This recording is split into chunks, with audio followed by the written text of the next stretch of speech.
Assalamualaikum warahmatullahi wabarakatuh. Selamat kali ini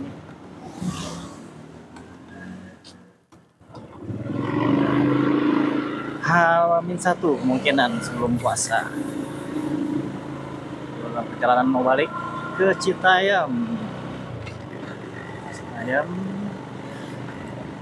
Daripada perjalanan gitu aja, sekalian aja nih direkam dokumentasi sambil nunggu orderan juga nih, orderan searah. Bismillahirrahmanirrahim. Perjalanan dari Tomang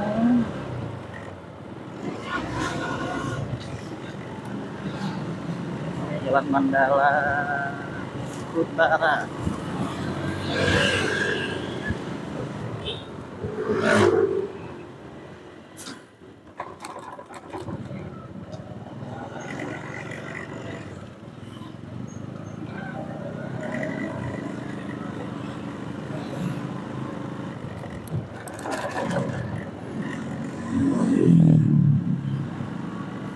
Cuaca lumayan cerah.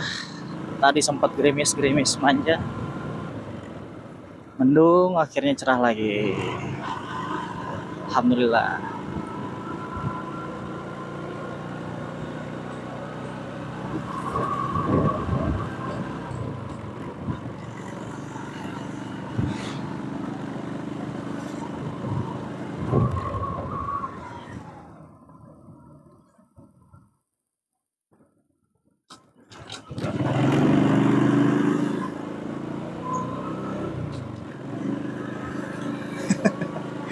Gue nggak tahu sih mau ngomong apa lagi nih. Sebenarnya gue nggak terlalu seneng kamera sih. Cuman ada beberapa alasan yang bikin gue mau jadi vlogger. Ada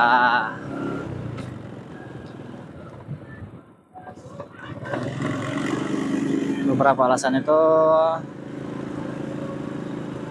mungkin terdengarnya aneh ya, atau mungkin terlalu apa ya, terlalu ngada-ngada lah.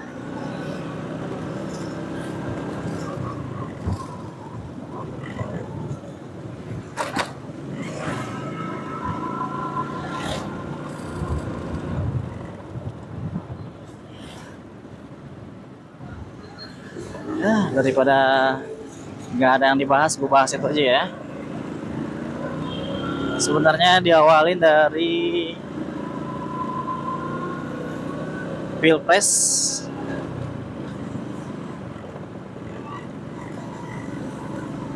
Sebenarnya gue juga muak sama politik tuh. Dari dulu sampai kurang lebih setahun yang lalu. Gue baru mulai perhatian sama politik karena gue pikir semua yang berhubungan sama negara ini pengaruh paling besarnya itu ya politik. Entah itu dari pendidikan, kesehatan, ekonomi, semua kesejahteraan, semua politik.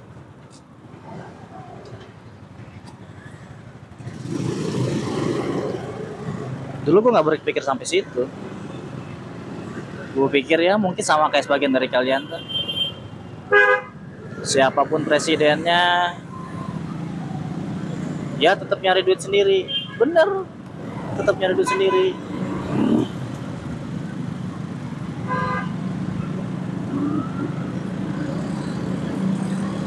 Siapapun presidennya, tetap aja susah, banyak kebijakan yang gak beres.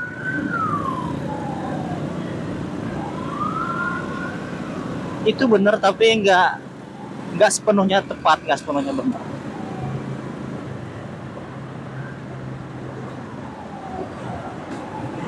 asumsi itu atau pemikiran kayak begitu, kita bisa berpikir kayak gitu karena memang selama ini ya begitu.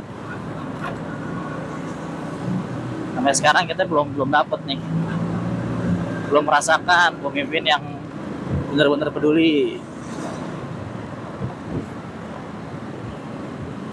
Sampai setahun sebelum ini gue penasaran cari tahu, karena gue pikir mungkin gak sih gue bisa ambil peran nih dalam memajukan kesejahteraan ya. Mungkin terdengar lucu ya, cuman gue berpikirnya memang begitu.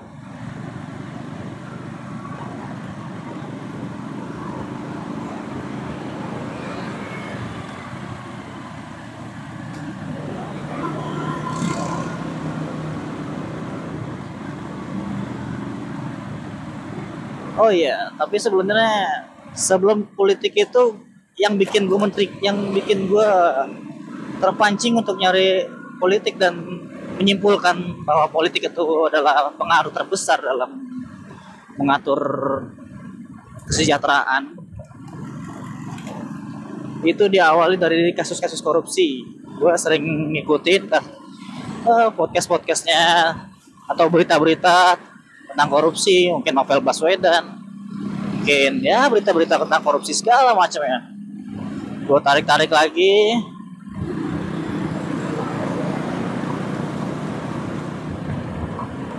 dan gue berusaha objektif buat nyari beritanya.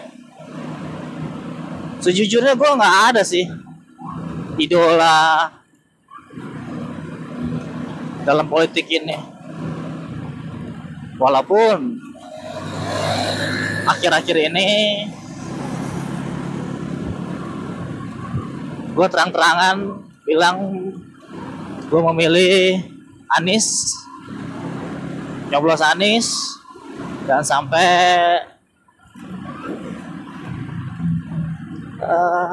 seolah-olah gue menyuarakan mempromosikan Anies, padahal sebenarnya bukan Anies yang gue mau promosiin. Gue mau promosiin yang menurut gue yang paling benar.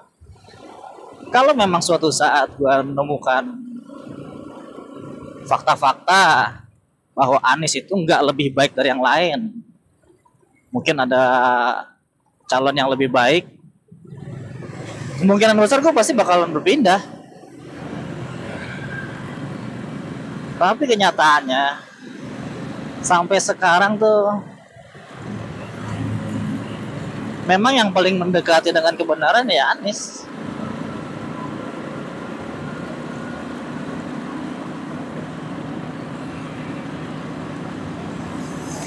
Gue nyari semua kelebihan calon, semua kekurangan calon, gue perbandingin secara objektif. Insya Allah kalau misalkan lu semua pada mau komentar atau mau berdebat sekalipun, insya Allah gue bisa jawab. Karena emang gue yakin, gue bisa dibilang udah hampir tahu pastilah berita-berita di media itu gue udah ngikutin secara detail.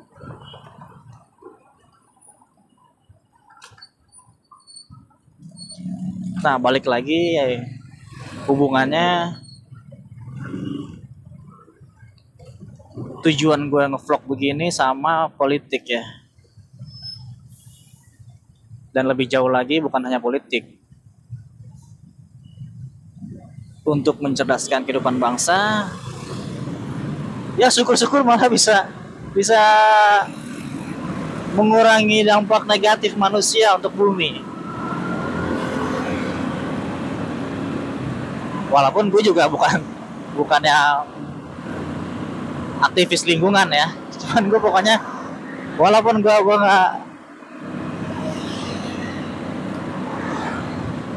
nggak apa ya, nggak aktif Gak yang benar-benar sampai bekerja untuk menyelamatkan bumi. Seenggaknya gue nggak mau merusak bumi terlalu parah lah.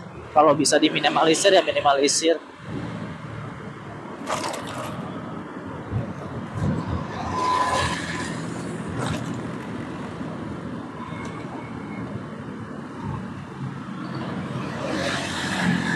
Dan kembali lagi ke politik, yang paling mendorong gue jadi vlogger itu setelah H+1 pencoblosan, setelah gue lihat hasil quick count, gue kaget tuh, kok tiba-tiba 58%. Padahal sebelum-sebelumnya berdasarkan survei itu enggak sampai 50%, palingan 46, 42, 45. Dan itu pun gue sebenarnya masih ragu dengan survei-survei itu.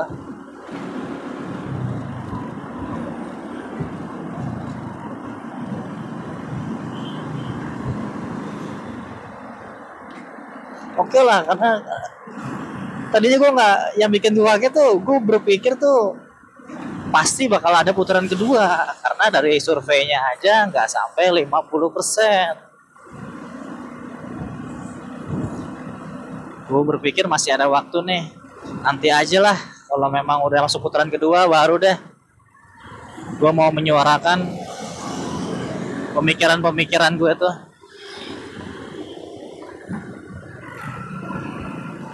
Gue mungkin mau ngomongin ini ke orang-orang terdekat, tapi ternyata wah di luar ekspektasi. Kaget gue, satu putaran.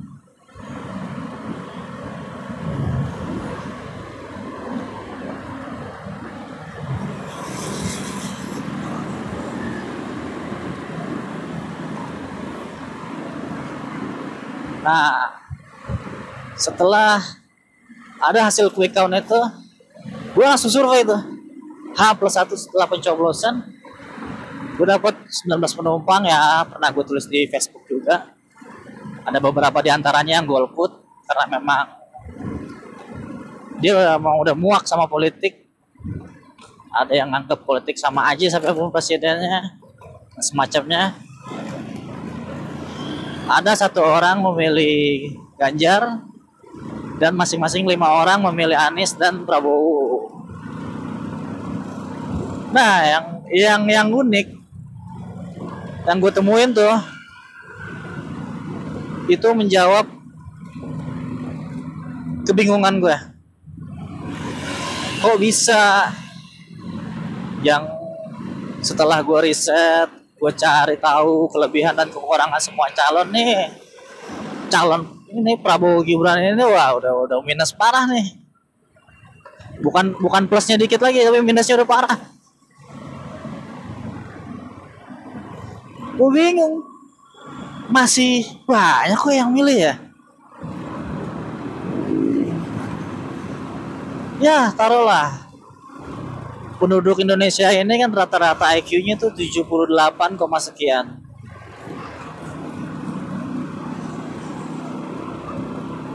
Buat yang IQ-nya di bawah rata-rata, gue nggak berharap sama sekali dah. Dia mau milih itu juga silakan. Tapi saya kan ada yang di atas rata-rata, dan dia masih bisa berpikir, masih bisa memilah-milih. Dan di antara yang bisa memilah-milih itu terbagi dua lagi tuh. Ada yang peduli, ada yang nggak peduli. Pedulinya itu maksudnya dalam wilayah secara luas ya Indonesia.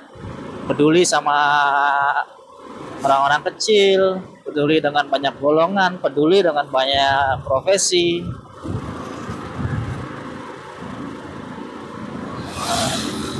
Ya gue berharap sih buat lo semua yang dengerin ini termasuk orang yang IQ di atas rata-rata dan punya rasa peduli nih dalam jangkauan yang luas. Karena kalau udah orang yang peduli dengan kehidupan orang lain, itu biasanya dia menilai sesuatunya tuh objektif, bukan atas kepentingan pribadinya dia aja.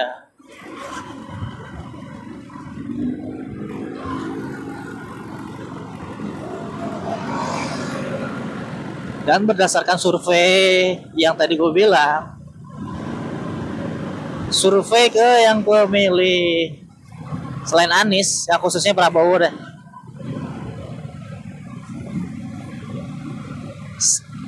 cuma satu orang yang menganggap dirinya udah mempelajari, dia udah tahu tentang kelebihan dan kekurangan semua calon. Dia mengklaim seperti itu, tapi nyatanya itu obrolan kurang lebih setengah jam selama di perjalanan. Gue memberikan dia referensi berita yang udah jelas valid tentang kekurangan atau isu-isu negatif tentang Prabowo dari kurang lebih 3 atau 4 isu yang fatal gitu ya. Dia cuma bisa jawab satu, dan itu pun multi tafsir. Tafsir gue beda dengan yang dia tafsirkan. Kalau memang mau diperdebatkan lagi, itu bakal panjang, dan gue bisa, dan gue yakin tafsir itu yang menang. Oke lah, dia yang penting dia udah jawab dan dia tahu. Tapi yang 3 isu lainnya itu dia nggak tahu. Dan gue yakin juga lo semua yang memilih Prabowo juga, gue yakin nggak tahu berita yang sebenarnya.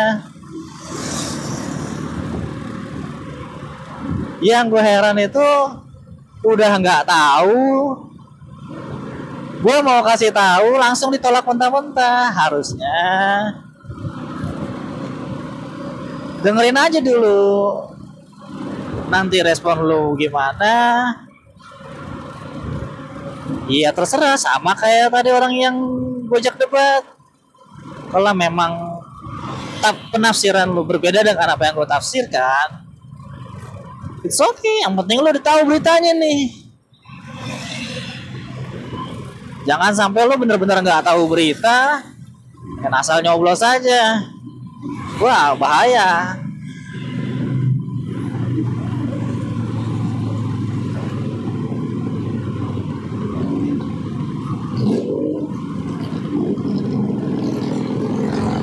Dan selain gue beberkan berita-berita atau info-info tentang isu negatif calon yang dia pilih, gue juga nanya, emang kenapa kok nggak milih paslon yang lain? Gantian tuh dia beberkan berita-berita atau fakta-fakta yang menurut dia fakta tentang calon yang gue pilih. Oke, dengan senang hati gue mendengarkan. Tapi ternyata yang dikasih tahu infonya itu berupa potongan-potongan TikTok, potongan YouTube yang short-short, yang memang dia itu yang berita bukan yang benaran, memang dia mencari pembenaran itu berita. Gue jawab semua, dan dia satu persatu ya ganti isu, karena gue bisa jawab dengan baik. Dia ganti isu. Akhirnya udah nggak ada isu lagi yang dia mau beberin karena udah gue jawab semua. Itu 1 dari 5 orang yang gue tanya. Dia mengaku, mengklaim dia tahu tentang politik, dia udah rasional, dia udah membandingkan. Tapi nyatanya enggak. Nah, yang 4 lainnya sungguh membagongkan. Mereka alasannya, saya mah ngikutin orang rumah aja, ngikutin teman-teman aja karena saya nggak paham politik. Karena saya nggak ini, nanti kalau seandainya tahu pilihannya beda, pas lagi ngobrol nggak tahu mau ngobrolin apa, ya samain aja tuh ngobrolinnya, kan lucu. Nah, dari yang 4 lainnya itu semuanya gue ajak ngobrol, gue kasih masukan, tetap dengan cara yang santun, cara yang sopan, karena memang niat gue ini ya memang buat mengedukasi. Kalau memang gue pakai cara-cara yang kasar, yang kesannya gue so pinter, ataupun menganggap mereka itu apa sih, ya pokoknya rendah lah, itu pasti mereka akan menolak. Tapi ternyata alhamdulillah gue tahu cara ngobrol yang baik, cara memberikan masukan yang baik secara langsung ya, soal ngobrol. Dan semoga cara gue ini menyampaikan ini kalian bisa nilai yang baik juga. Gue sangat terbuka dengan debat, sangat terbuka dengan pertanyaan, kritik pun gue terbuka. Tapi kalau seandainya kritik dari kalian gue jawab, itu bukan berarti gue nggak terima kritik. Ini kan dua arah. Pasti ada yang bisa ada yang memang gue terima, benar-benar terima sebagai masukan. Ada juga yang gue jawab karena memang kritik yang kalian utarakan itu kalian masih belum tahu apa yang kalian kritik dan kenapa gue ngelakuin itu gitu. Oke, lanjut lagi. Masalah yang tadi gue kasih tahu orang-orang yang memilih bukan karena memang dia udah riset. Semua gue kasih tahu. Ya, masalah pengerahan ASN, semuanya nggak ada yang tahu. Bahkan yang tadi debat sama gue pun nggak tahu tuh kalau pemilihan gubernur atau kepala daerah itu ditunda tuh. Yang pilkadanya, pemilunya ya. Tapi langsung dipilih langsung oleh Mendagri dan Presiden.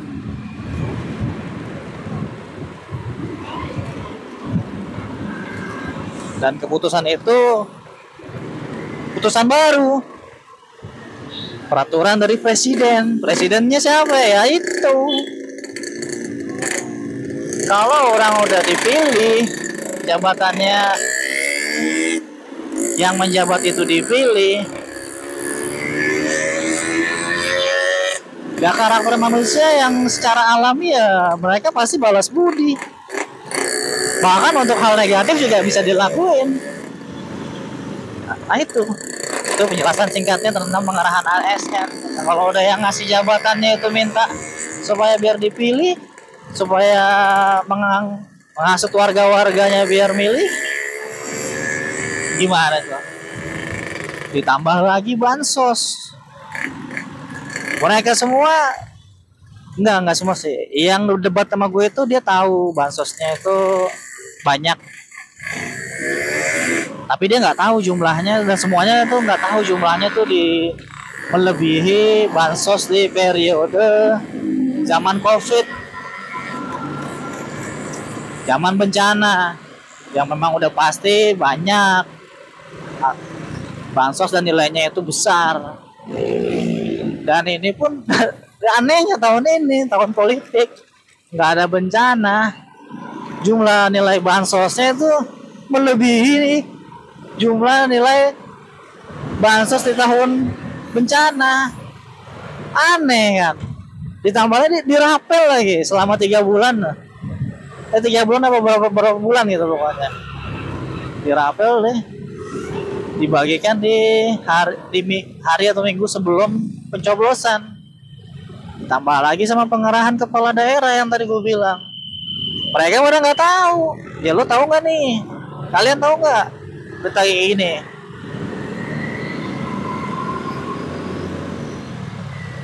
Banyak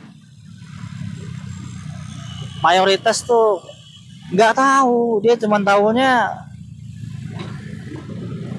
Prabowo gemoy, Prabowo ini pahlawan, Prabowo jujur. Sementara yang lainnya Anies imigran nyaman, penyebab banjir, parkir air, sumur resapan gagal, angin gak punya KTP. Padahal semua itu bisa gue jawab kalau emang lu mau dengerin nih. Komen aja, komen ya. Kalau emang yang mau gue jelasin, komen.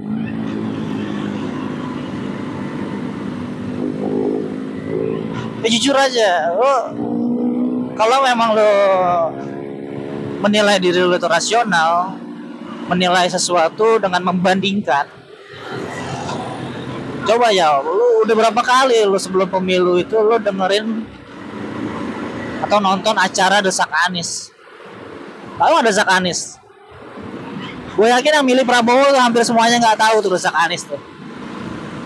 Karena kalau memang tahu dia lebih kemungkinan bisa berpindah. Minimal 3 kali aja deh nonton sampai habis tuh. Beberapa kali gue debat sama orang, gue kasih sekali aja udah langsung nggak bisa tuh balas tuh debat.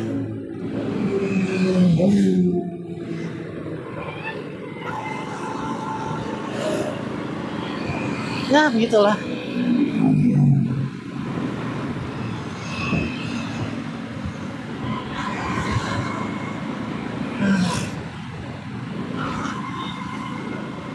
Waduh, gue lupa sampai mana tuh ya. Ada yang WA sih. Ya balik. Gue heran gitu. Kok bisa IQ di atas rata-rata tapi nggak peduli? Padahal seharusnya kita peduli nih. Kita aja yang IQ-nya di atas rata-rata nasional yang 78 ya. Di atas IQ rata-rata nasional itu sering berpikir salah gitu. Kita salah nih nyari informasi nih. Apalagi orang yang IQ-nya tuh di bawah rata-rata. Saudara-saudara kita. Gue bukan mau merendahkan mereka, enggak. Karena mereka memang keadaannya begitu, gimana? Kita nggak bisa mengandalkan mereka.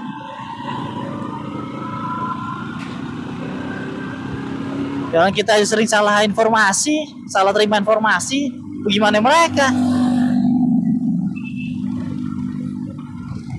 Makanya nih, gue pengen bikin channel ini. Tujuannya itu, ya memang gak munafik, gue juga pengen nyari duit juga dari sini. Tapi yang mendorong, yang bikin gue benar-benar semangat bikin channel ini apa? Gue pengen ngasih masukan, pengen mengedukasi gitu. Karena gue mau megang prinsip tuh, gue inget banget tuh kata-kata Ki Hajar Dewantara. Semua orang adalah guru dan semua tempat adalah sekolah. Gue pengen jadi guru kalian nih. Lucu ya. Ya memang pasti banyak di komentar nih. Alah tukang ojek aja mau jadi guru. Nah, gue balas nih. Kalau memang kalian ngerasa gue nggak pantas jadi guru kalian, maka silakan tunjukkan kalau kalian yang pantas jadi guru gue. Oke? Gue pengen buka forum perdebatan, debat sehat. Kita jangan menjatuhkan, jangan menyerang personal, tentang pribadi, apalagi rasis.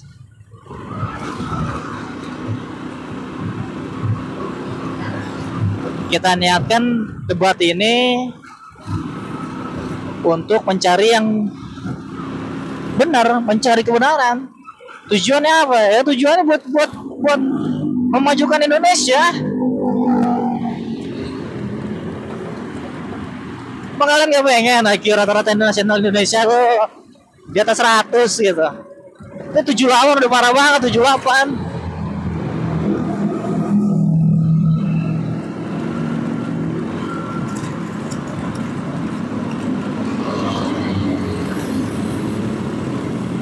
Ya memang kerjaan-kerjaan para elit nih. Dia emang kalau seneng kalau IQ rata-rata nasional tuh rendah biar bisa dimanfaatkan. Ya kayak sekarang ini contohnya.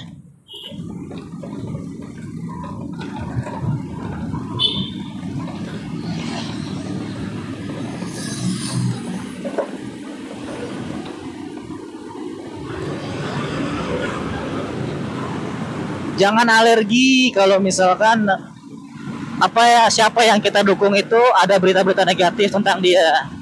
Justru itu malah bagus. Kenapa bagus? Biar kita nggak semakin jauh mengkultuskan seseorang.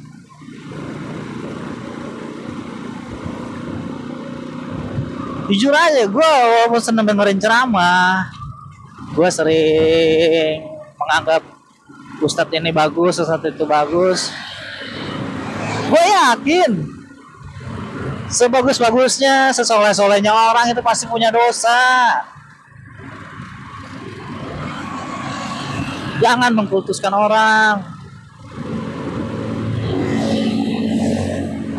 Apalagi dia politisi.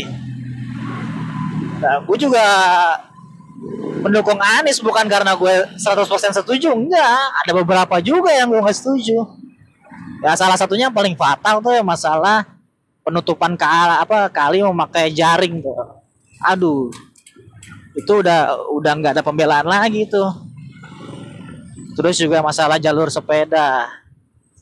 Kalau dibilang salah, bukan salah, tapi belum cocok karena dari nasionalnya itu regulasinya belum pas. Pengadaan buat kendaraan umumnya masih belum pas. Jadinya masih belum efektif.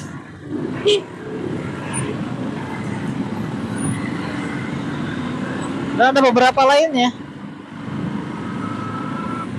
Yang gue heran itu pendukung-pendukung Prabowo kalau dikasih fakta, dikasih berita tentang isu-isu negatif tentang Prabowo atau Gibran ya khususnya lagi ya, langsung tutup mata, tutup kuping, nggak mau denger sama sekali.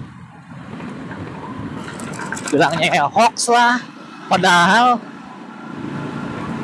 belum dilihat sama sekali, ataupun baru lihat sebentar, langsung tolak mentah-mentah, nggak mau dengerin lagi, nggak peduli nanti lo itu bakalan berubah pikiran ataupun mungkin malah makin yakin dengan pilihan lo. Yang penting tuh lo dengerin dulu, lo cari tahu berita itu hoax apa fakta. Dan kalau misalkan hoax ya mungkin lo bakal makin yakin lagi sama pilihan lo. Kalau fakta ya lo bersyukur lo dikasih hidayah, dikasih informasi untuk sadar. Bersyukur lo dikasih jalan tuh, kasih tahu sama orang.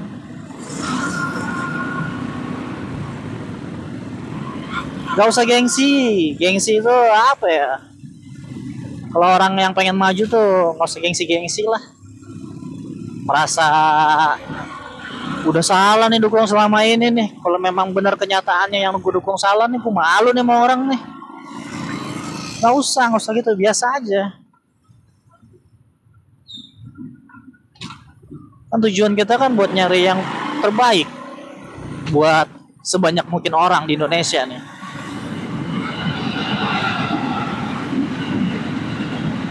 Kalau dari info yang dikasih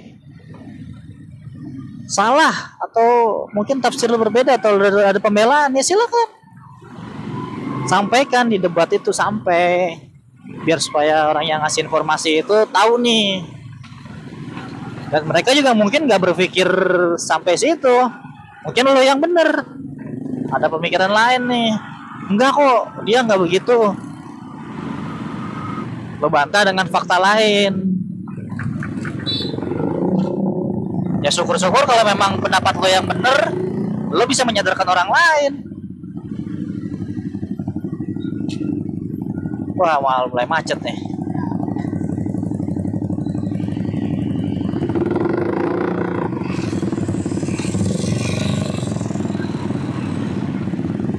Dan gue sangat terbuka dengan itu. Kalau memang gue ada pemikiran gue yang salah, pemikiran gue keliru, gak sesuai dengan yang kalian pikirin, dan kalian tahu itu faktanya, infonya udah valid, kasih tahu ke gue. Siapa tahu nih gue sekarang tersesat nih, ayo bimbing gue ke jalan yang bener lah. Tapi kalau misalkan memang udah gue yang bener, ya kalian ikut juga lah.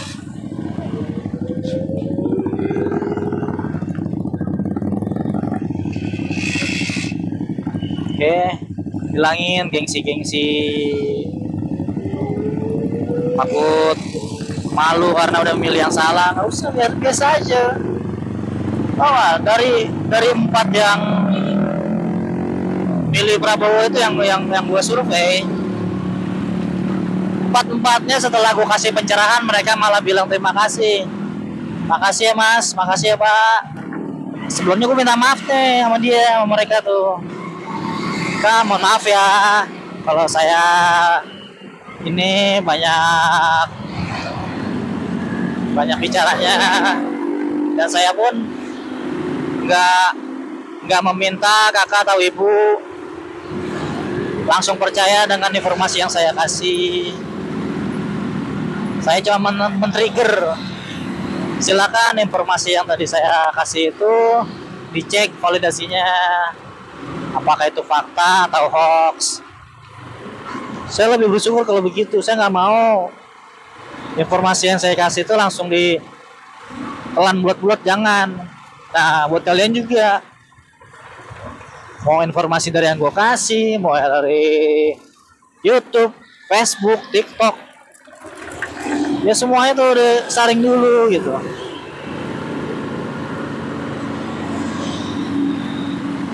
Kan kalian IQ-nya di atas rata-rata, pasti tahu cara nyaringnya. Cuman sebenarnya kalian aja yang nggak peduli aja.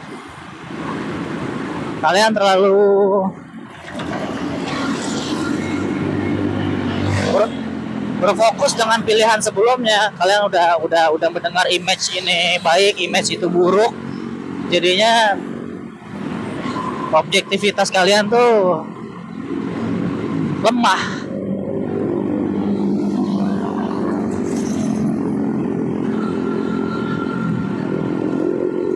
Nah, dari channel ini gue punya keinginan besar tentang itu. Ya mungkin lucu, mungkin terlalu berlebihan ya. Seorang tukang ojek kok sosokan pengen mengubah pemikiran banyak orang. Terus gue pikir begini, kalau gue bisa ngelakuin ini yang bermanfaat, iya kenapa enggak. Terus juga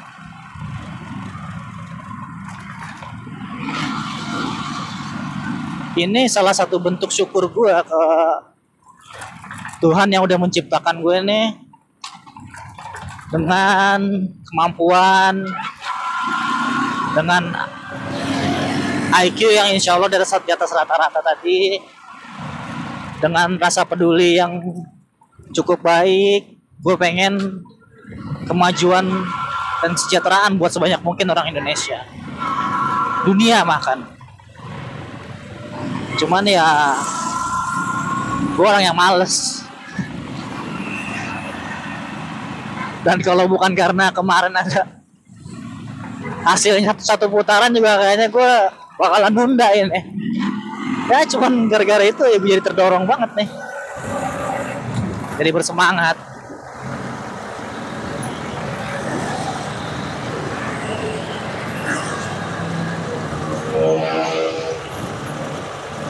Wah, mungkin konten awal gue cuma ngobrol-ngobrol biasa, ngobrol basa-basi.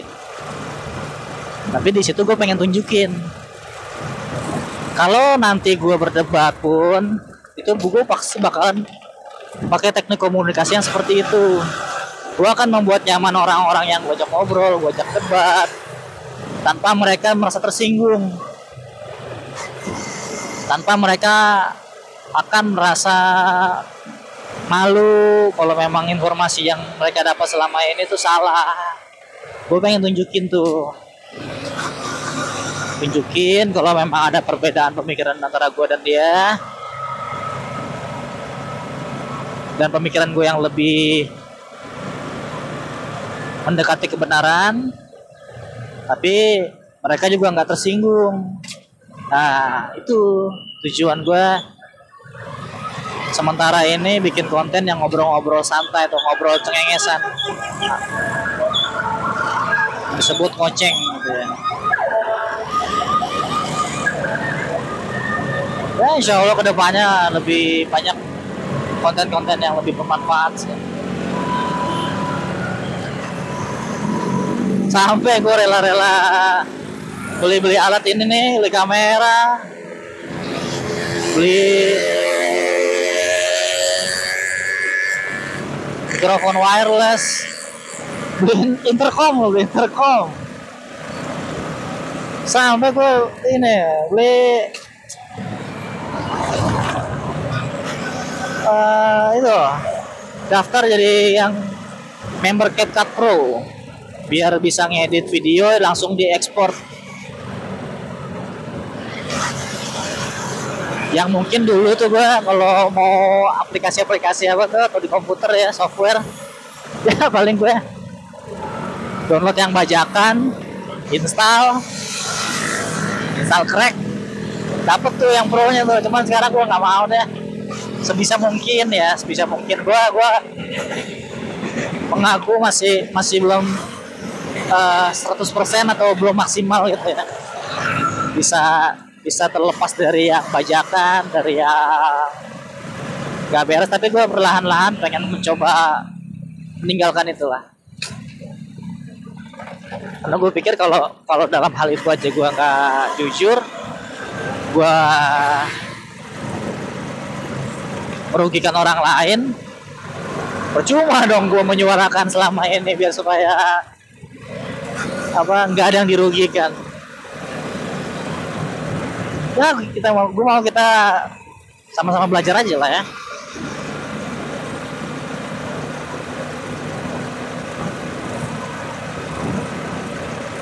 Dan gue juga bakal seneng banget nih kalau kalian nemuin di konten gue ada hal-hal yang memang yang nggak bagus, nggak baik, dan gue perlu dikasih masukan, nasihat, kritik, saran, silakan.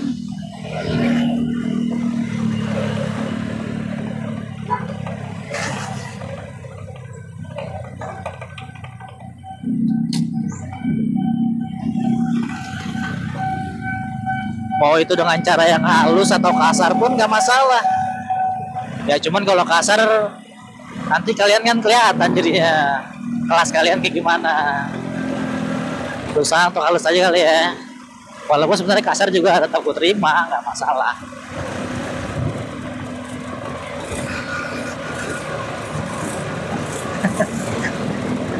Udah 40 menitan nih, baru sampai Lenteng Agung. Dikit lagi masuk Margonda. Nih dengan speed standar 40 atau 50 nih. 50 lah, 50 km per jam.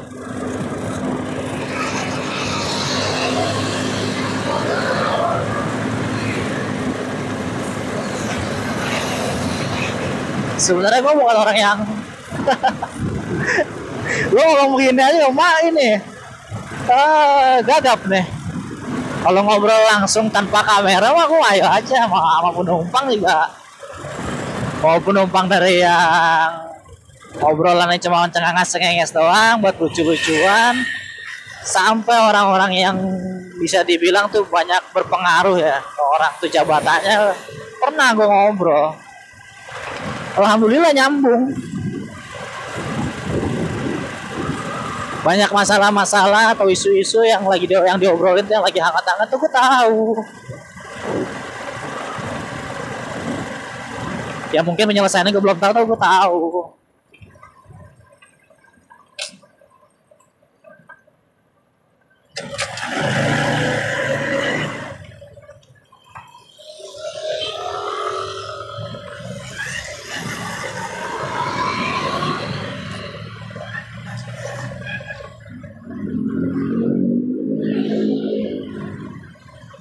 Ya, welcome to Depok Friendly City.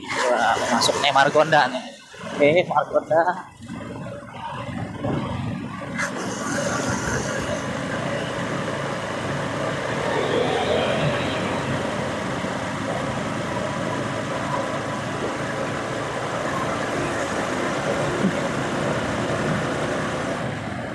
Ya, kalau misalkan dari omongan gue tadi, cerita gue tadi itu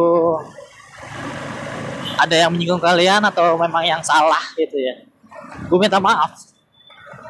Langsung di komen aja di detik berapa, menit keberapa ada kata-kata gue yang nggak seharusnya terucap atau nggak sesuai dengan fakta. Silakan, jangan ragu-ragu, jangan gak enak. Ayo aja, gue membuka forum perdebatan terbuka.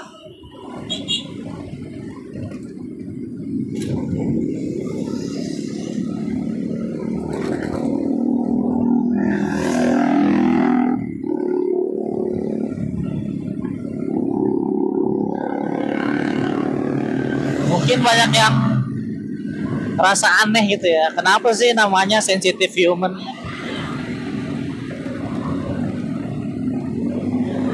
Ya, aku jelasin ya. Sensitif itu kita jangan selalu mengartikan negatif.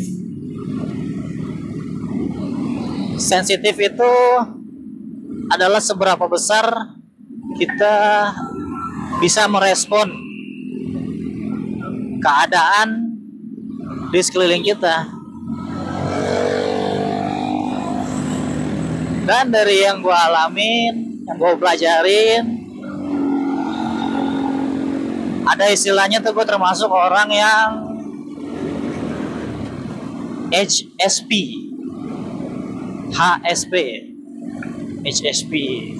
highly sensitive person.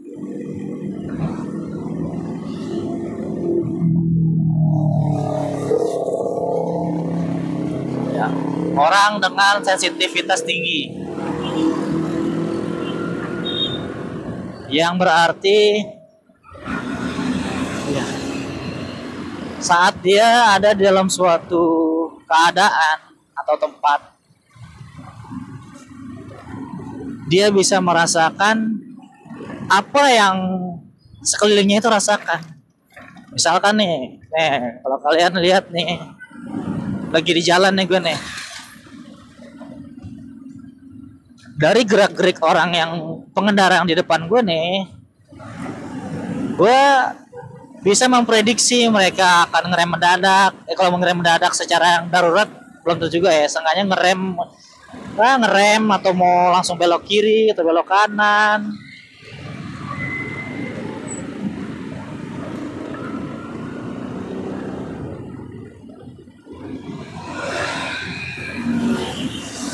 Gue sebisa mungkin jaga jarak, dan itu sebabnya alhamdulillah sampai saat ini gue belum pernah ada insiden ya, kecelakaan di jalan yang sampai melibatkan beberapa orang, apalagi gue yang jadi pelakunya gitu. Enggak, gue yang jadi korban aja tuh gue cuman sekali itu pun dulu banget, udah 10 tahun lebih. Makin sini lebih tinggi lagi rasa sensitivitas gue tuh keadaan.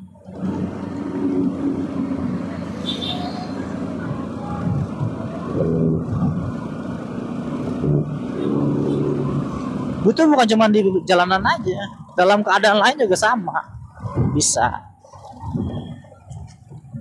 Misalkan dalam pekerjaan kantor yang melibatkan beberapa bagian,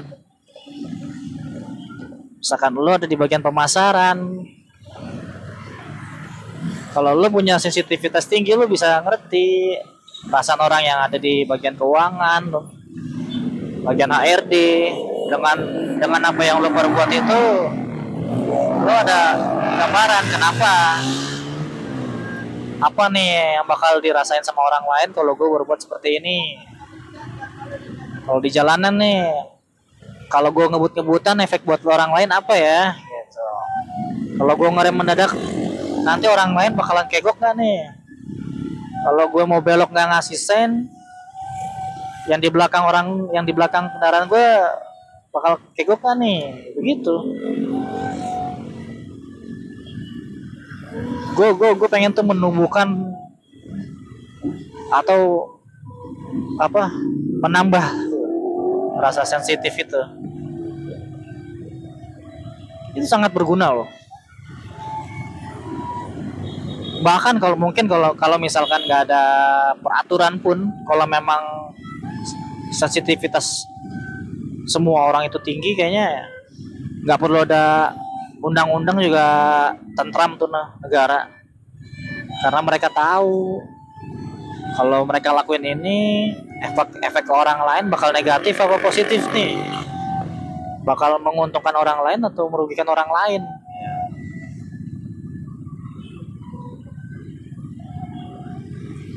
Nah, sayangnya memang nggak banyak.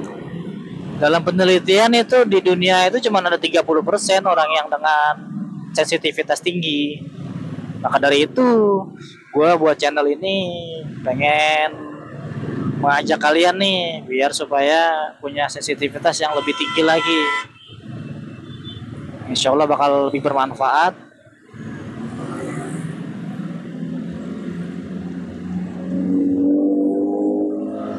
Aja jadi biar jadi pribadi lebih berguna lah, atau minimal jangan merugikan orang lain.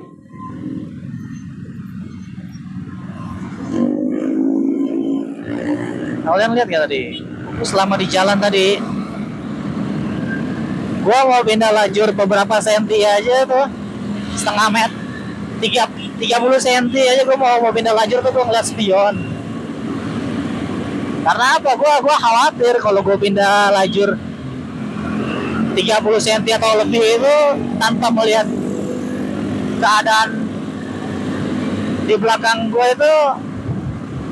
itu bisa fatal. Sampai segitunya gue mikir.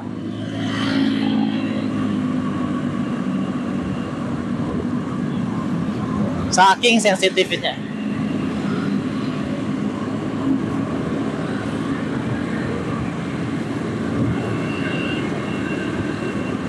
Ya walaupun seperti itu nggak bisa setiap saat ya, pasti ada missnya. Mungkin mayoritasnya gue seperti itu, tapi kadang-kadang di beberapa keadaan gue nggak melakukan itu karena memang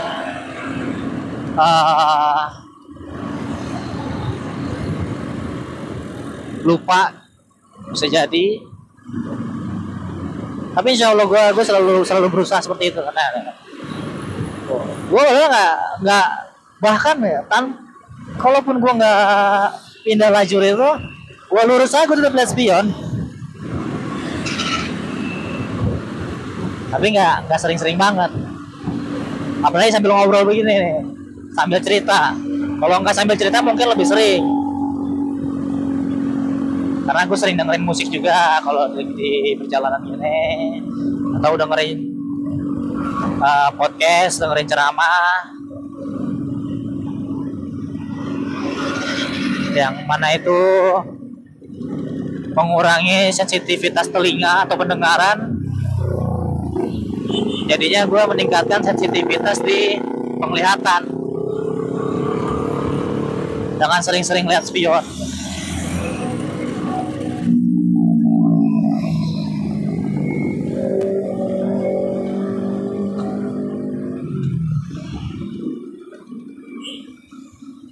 Wah, udah hampir sejam nih gue ngoceh-ngoceh nih.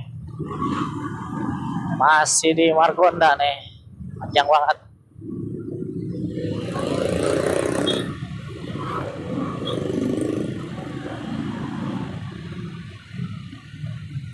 Ya buat kalian yang masih kuat sampai saat ini dengerin gue ngoceh, terima kasih banyak. Apalagi kalau sampai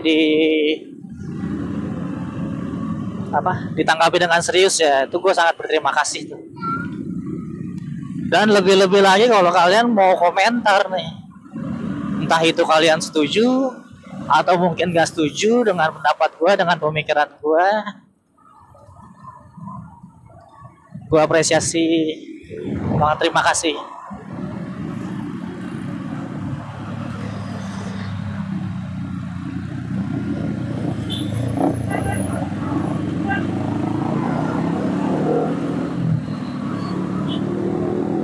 Insya Allah kedepannya gue bakal bikin lebih banyak video lagi, yang kemungkinan itu tanpa cut, tanpa dipotong. Jadi sekalian gue pengen belajar bagaimana latihan bicara depan kamera, melatih storytelling gue, supaya kalau memang ada pemikiran-pemikiran gue yang berguna, gue bisa tuh ceritain pemikiran itu ke orang lain yang mungkin bermanfaat, berguna. Enggak gue simpen cuman secara pribadi aja. Atau mungkin setelah gue ceritain itu mungkin gue salah dan kalian bisa memberitahu kesalahan gue gimana. Gue seneng.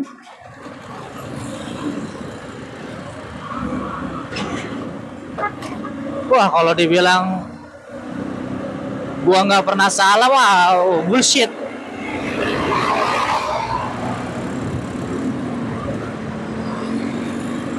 Bahkan kayaknya gue, mungkin kesalahan gue sama kesalahan kalian tuh kayaknya jauh lebih banyak kesalahan gue.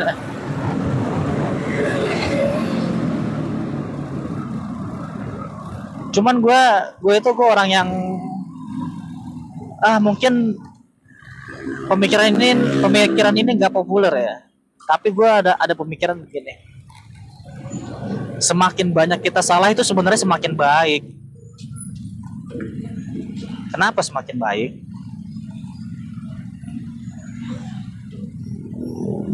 Karena kalau dari banyak yang kita lakuin itu dan kita salah, ya kita kan otomatis kan memperbaiki itu biar supaya nggak salah lagi. Kita tahu kalau ini salah, yang benarnya seperti ini. Dalam hal ini, yang ini salah, yang benarnya seperti ini. Dan begitu seterusnya. Kenapa gue bilang lebih baik kayak begitu? Kalau orang yang nggak ngelakuin kesalahan dalam hal itu, dalam suatu hal misalkan nih, orang ini dia nggak ngelakuin kesalahan dalam hal ini, dia ngelakuinnya yang benar-benar aja. Dia nggak tahu suatu saat kalau seandainya itu bakal ngelakuin, bahkan itu di dalam levelnya yang harusnya tuh udah nggak usah ada kesalahan lagi. Bahaya lah, lebih berbahaya. Cuman jangan sampai kesalahan itu kita lakukan di hal yang sama. Itu tandanya kita bukan orang yang belajar dari kesalahan. Wah, banyak dah kesalahan gue mah dulu. Tapi dari situ gue belajar. Bahkan dulu pas gue banyak lakuin kesalahan itu, gue mikir ya, ini takdir apa sih nih? Kok gue salah mulu ya? Wah, macetnya parah nih. Di seberang stasiun Depok, mau ke arah GDC. Nah, ini juga alasan gue nggak mau ngojek pulang pergi Citayam Jakarta. Gue mendingan ngekos di Jakarta aja, narik pagi, siang, sama malam ya. Kalau memang mau malam itu juga, tapi sekarang udah jarang sih yang narik malam.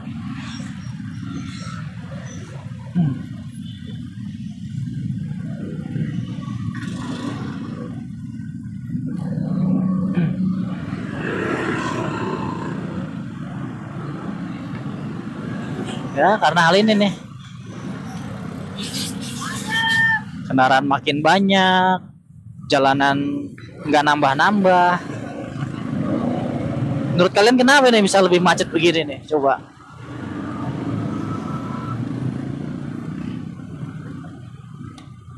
Kalau bagi gue ya paling nggak tuh ada dua. Di luar takdir ya. Kalau takdir mah udah jangan dikasih ngomongin dah.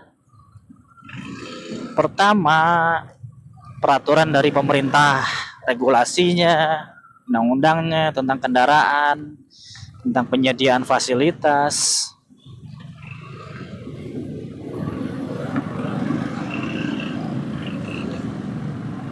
Yang mana itu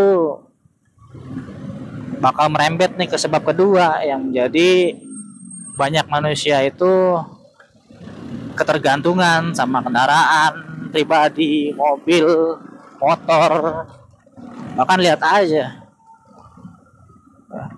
lebih dari setengahnya tuh mobil isinya cuma satu orang, paling banyak dua orang. Kalau mereka naik motor aja juga udah lumayan ngurangin banyak kemacetan. Apalagi kalau mereka naik kendaraan umum gitu.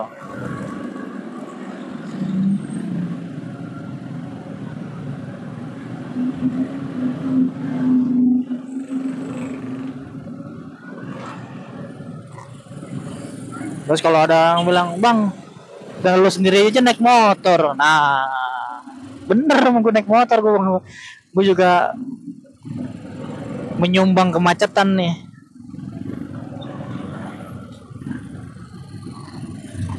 Ada beberapa penjelasan tentang itu.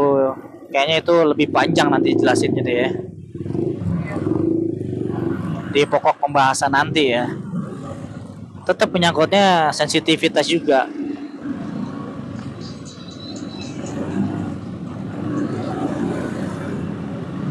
Wah, udah mulai agak beda nih anginnya nih. Panjang juga ngobrol ya. Ya sebenarnya kalau di depan kamera gue susah ngomong. Kalau ngomong langsung tuh gue seneng tuh sama orang tuh ngobrol. Bisa panjang tuh. Selama orangnya yang diajak ngobrol juga nggak toksik, kagak pokoknya menang sendiri, ngobrolnya nggak berdasarkan dengan fakta. Azan.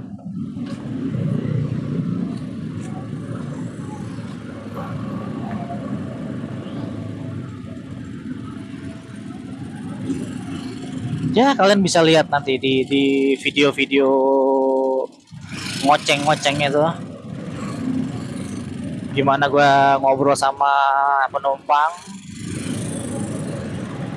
dari banyak suku, banyak golongan, berbagai macam profesi, bermacam-macam usia. Insya Allah, alhamdulillah juga gue bisa ngimbangin. Tapi kalau buat yang nggak pengen ngobrol ya udah susah deh. Kalau cuman orang-orang yang tadinya malu-malu ngobrol ya masih bisa tuh gue Gue ajak-ajak ngobrol, gue pancing-pancing. Tapi kalau misalkan udah nggak mau ngobrol ya udah. Banyak juga sih penumpang yang nggak mau ajak ngobrol.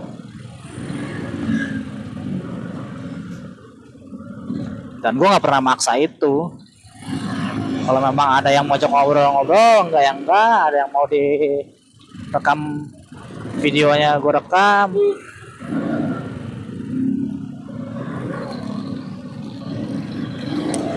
Kalau enggak ya enggak.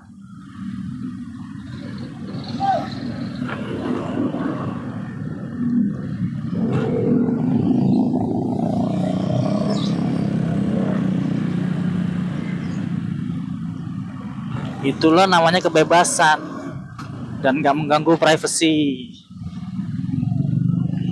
Begitupun gue pengen kalian tuh bebas gitu loh. Sebagaimana kalian bebas berpendapat, ya gue juga mau bebas berpendapat nih. Kalau memang kalian pemikiran kalian dan pemikiran gue beda ya gak masalah, it's okay. Cuman gue kan pasti kan nyajiin sumber perbedaan itu di mana. Ada fakta-faktanya, artikel ataupun video, pasti gue sertain. Nah kalau kalian punya apa pembantah ataupun argumen lain ya silakan. Cuman juga harus sertakan link, artikel atau video buat membantah itu. Ya beberapa kali gue debat, ujung-ujungnya diem, nggak ini lagi, nggak mau lanjut lagi karena memang merasa udah kalah. Sebenarnya mah kalah nggak masalah. Gue nggak berbangga diri dengan lu udah kalah sama gue, lu ternyata lu ini kagak pinter, lu tuh bodoh, gue pinter nih, gue menang debat nih. Enggak, gue bersyukur ya. Gue juga sering kali ada di posisi itu. Gue beberapa kali debat sama temen, sama keluarga. Nggak mungkin gue selalu menang, enggak. Maksudnya menang itu gue nggak mungkin selalu bener. Pasti gue juga pernah salah. Kalau emang gue salah ya udah gue terima.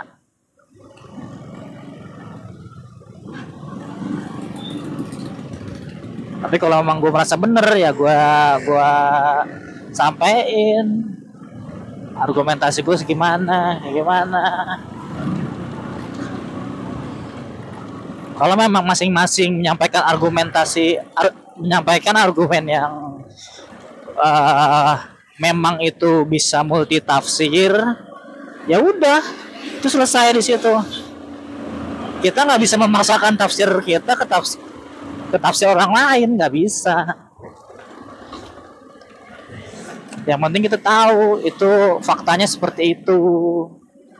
Faktanya seperti itu ya sama. Masalah tafsirnya beda ya udah gitu. Oke. Ini udah di samping rel arah mau stasiun Citayam. Di apa ya namanya ya, lupa deh. Atujaya apa lupa, Arpan Mulia. Udah saking lamaannya di Jakarta, jarang balik paling sebulan atau 2 bulan sekali nih. Wah berarti habis hujan nih. Enggak kali ya. Untung gue nggak pakai sepatu tadi, mesti cuci. Oke, ntar gue WA dulu nih.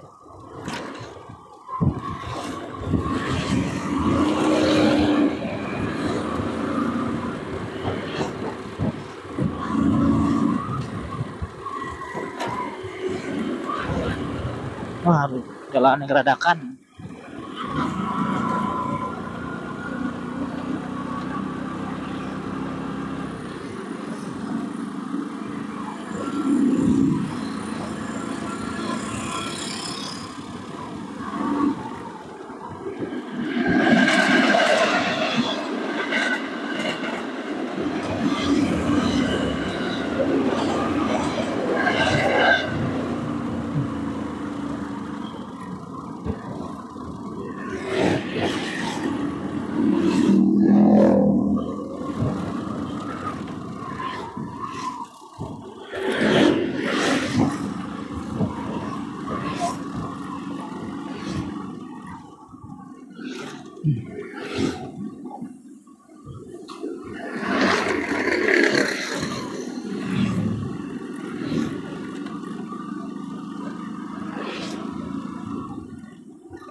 Udah sejam nih. Belum sampai juga nih, udah sejam lewat nih.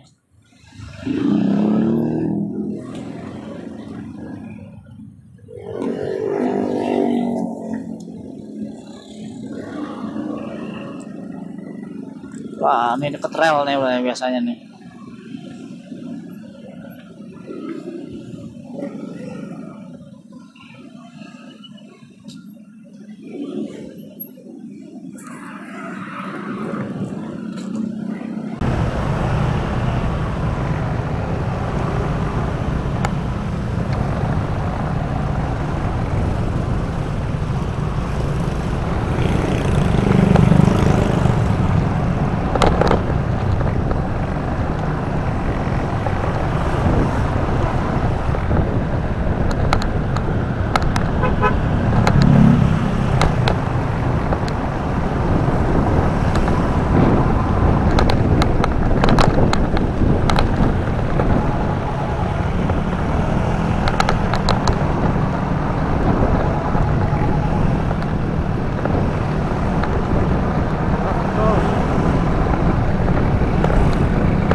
Kalau suara gua aneh,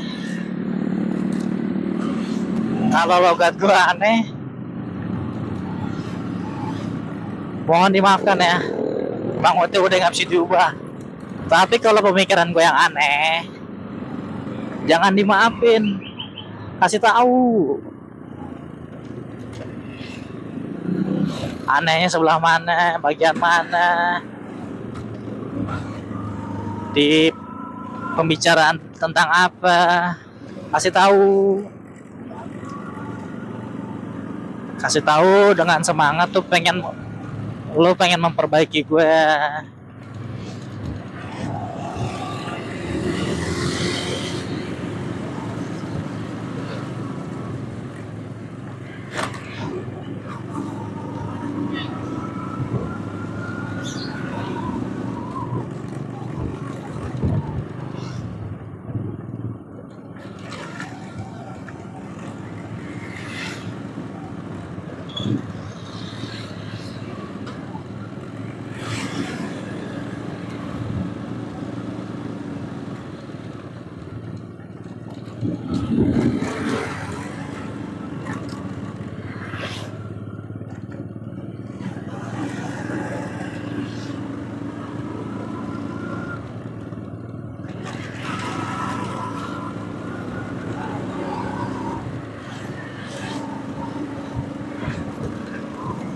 Aduh, udah pegel nih pantat nih.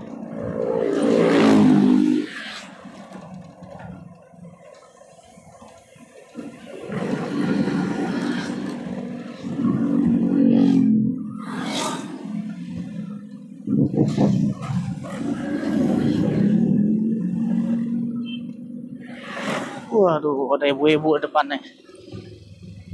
Temunya ke arah seberang rel.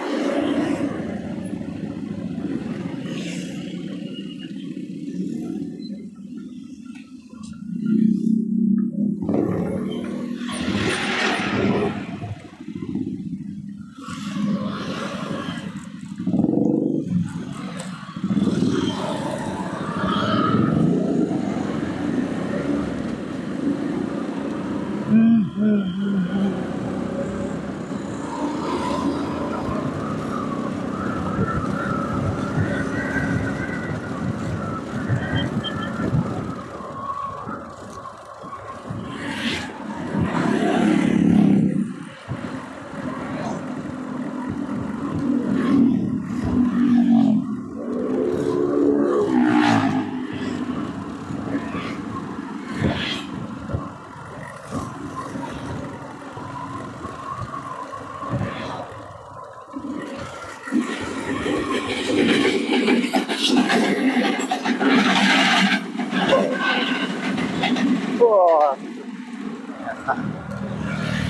alhamdulillah udah sampai di stasiun Citayam.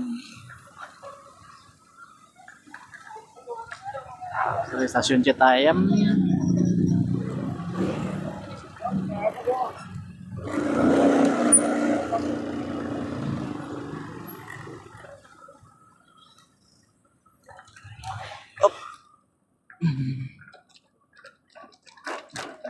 Gelnyo, gelnyo.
Aduh, geter-geter.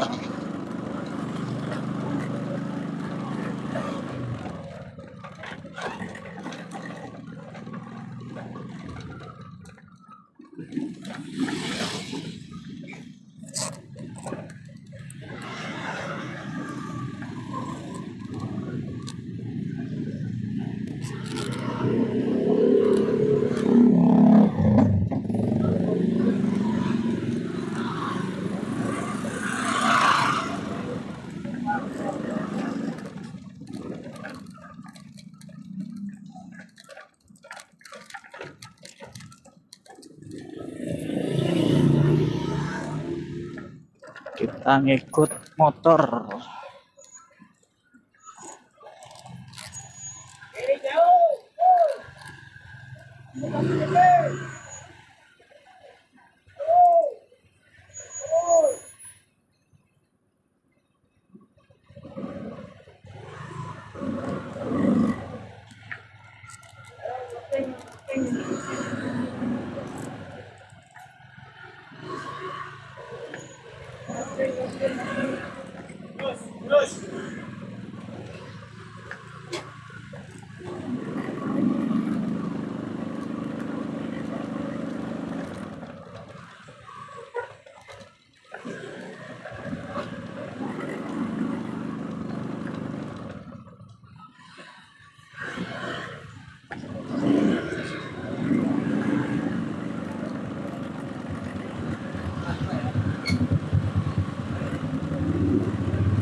Innalillahi wa inna ilaihi.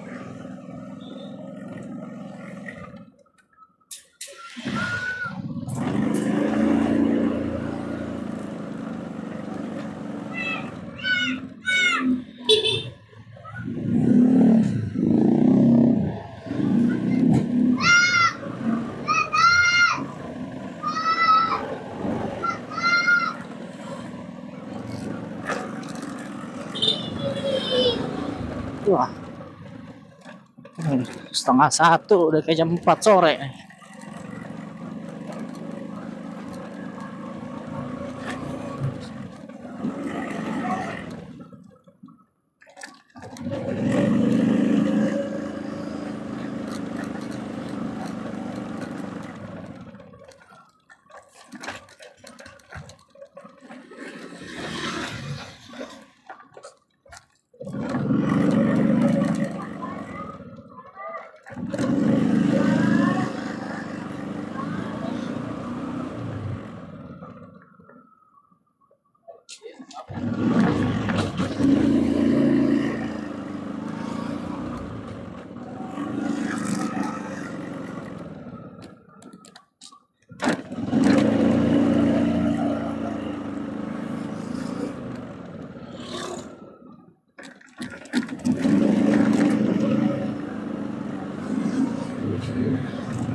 Wah, geledek.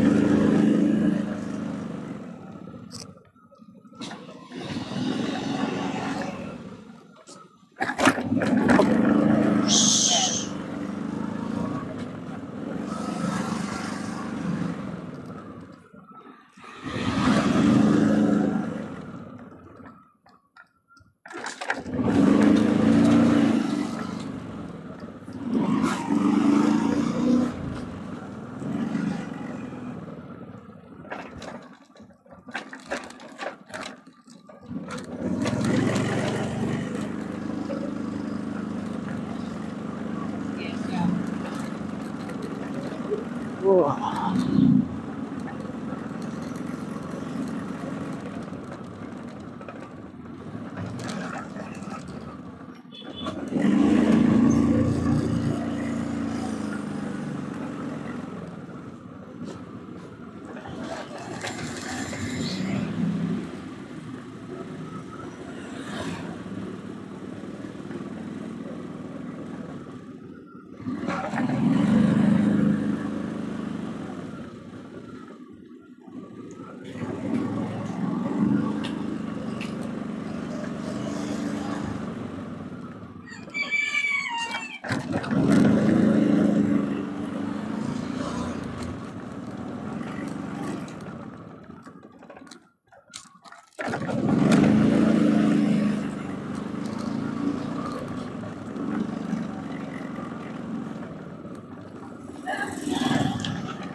Basah apa ini?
Mana nih? Nih. Permisi paket.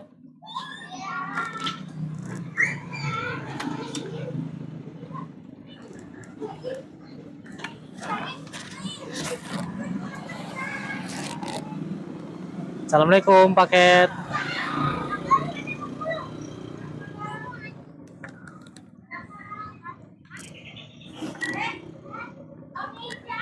Paket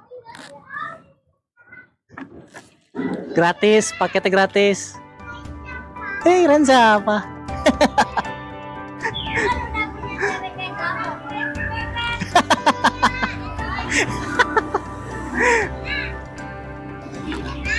Wah.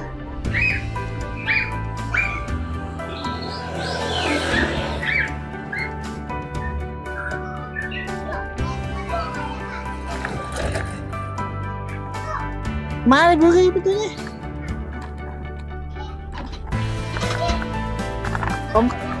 Om kan nggak tahu. Nah ini gimana?